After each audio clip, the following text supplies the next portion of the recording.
What is the climate emotion scale? How do we situate our climate-based emotions when not everyone shares the same eco-anxiety? Let's discuss. Before we get into this video, please make sure to like, comment, and subscribe to further support the work I do. Your contributions mean so much to me as a content creator. Back in 2020, California had one of its largest wildfire seasons due to climate change. During this time, I was living in Los Angeles, California. I remember for a week straight, the whole sky was pitch dark with clouds filled with smog. What are we currently facing is not a crisis, it's not an emergency, or sometimes others call it an ecological apocalypse. While many cultures use unique terms in their language to describe the suffering of Earth, I created a climate emotion scale to help people understand their Earth-related emotions. According to the studies from the American Psychiatric Association, increased levels of natural disasters due to climate change and contributing to a variety of anxiety and trauma. People who are exposed to long-term heat waves are known to have increased usage of alcohol intake in order to manage that stress. On top of that, domestic violence cases and aggressive behavior is correlated to extreme weather events. Climate change mental health resources are not available for many communities and lack the appropriate resources to assist communities. Who are the most impacted frontline communities? They're composed of queer and trans individuals, people with disabilities, people who experience homelessness, people who are elderly, people who are young, people who have chronic illness, and people who are imprisoned by institutions. They're most often forgotten in these climate-related conversations. Globally speaking, Black, Indigenous, and people of color from low-income communities are the ones that are facing the highest rates of climate change mental health-related issues. So why are younger people more susceptible to these types of emotions? Studies have shown that children are more susceptible to developing trauma when natural disasters strike. This can be because of family stress and trying to find the next plans of survival, seeing their community being taken away, or the displacement from their home environment. While the youth are the least responsible for climate change, they are the ones that will face the largest burden. First responders who have to go to natural disaster zones are also seeing the devastating effects it has on the youth, and they have not equipped to support children when it comes to their mental health. So how can I help situate my emotions? Situating emotions and feelings can provide a sense of clarity and intention when talking about the types of mental health related issues.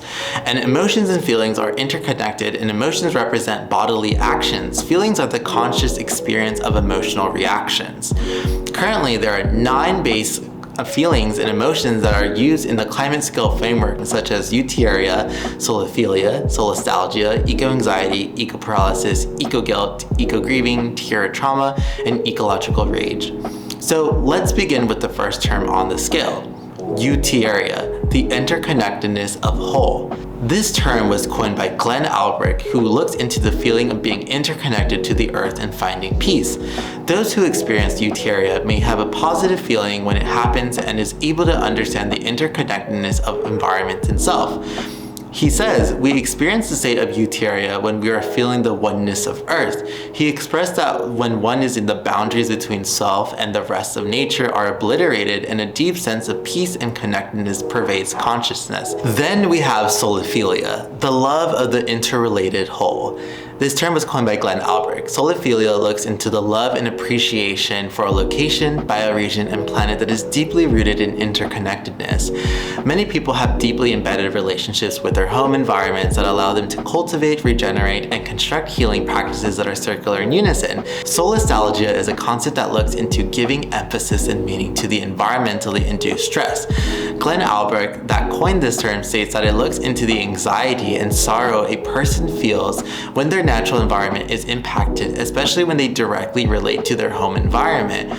When natural home environments are altered over the years, it affects the person through a physical level and a psychological level. It is noted that societies whose livelihoods are not closely tied to their environment are not as likely to express solastalgia, and in turn, societies that are more closely tied to their environment are more susceptible. Eco-anxiety, which you may have heard of, is the anxiety for the earth and is about the future of the natural environment.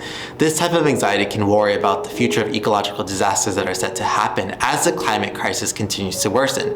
Rising carbon emissions, melting of glaciers, land deforestation, oceans collapsing, and increasing global temperatures lead to our increased anxiety level. In society, we have eco-psychologists that encourage individuals to adopt environmentally based values in their own lifestyles. The next term is eco-paralysis, the detachment of response and action. Eco-paralysis is the inability to respond to the climate crisis that society is currently facing. Glenn Albrecht, who also coined this term, noted that people appear apathetic and disengaged with reality as it unfolds, but their detachment might be eco-paralysis rather than apathy or avoidance. Eco-guilt, which is the next term, is the regret of knowing what you could have done. The feeling when one feels that they could have contributed more to help the earth is often foreshadowed. This type of guilt is rooted in the fact that many people are privileged to have been able to live a life that wasn't necessarily being impacted by climate change. It also highlights how the individual focuses on blame for themselves rather than focusing on the external systems that were in play. Eco-grieving, the tears for the earth. Eco-grieving is not linear. Ecological grieving is associated with the physical disappearance, degradation, and physical or death of species, ecosystems, and landscapes. This type of grief is notably noted by researchers as a disenfranchised grief or grief that is not publicly known or talked about. People were noted to process eco-anxiety through stages of grief, and during this time it's recommended that people are encouraged to form networks of support, whether it be with families, friends, or loved ones. The next word is tierra trauma, which is the pain of the earth, and tierra trauma is the sudden grief or pain a person experiences when witnessing a traumatic environmental change. Glenn Albrecht notes that when you experience tierra trauma, it's like an acute earth-based existential trauma in the here and the right now, and this can be seen in a variety of events such as land destruction, forest fires, floods, tornadoes, the demolition of your streetscapes, oil spills, people in their environment being killed or severely hurt and displaced.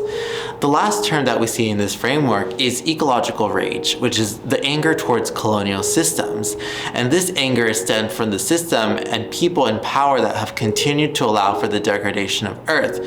For many BIPOC communities globally, colonialism has had huge impacts on their ecosystems that have prevented them from being able to practice their ancient regenerative practices. Validating earth-based emotions and feelings is essential. As natural disasters are increasing over the next few years, it's important for people to associate their feelings and emotion with words.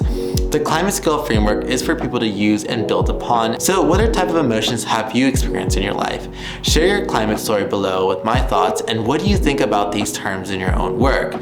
Make sure to like, comment, and subscribe for more eco-educational videos, and let me know what other videos you would love for me to explore in climate change and mental health. Thank you so much.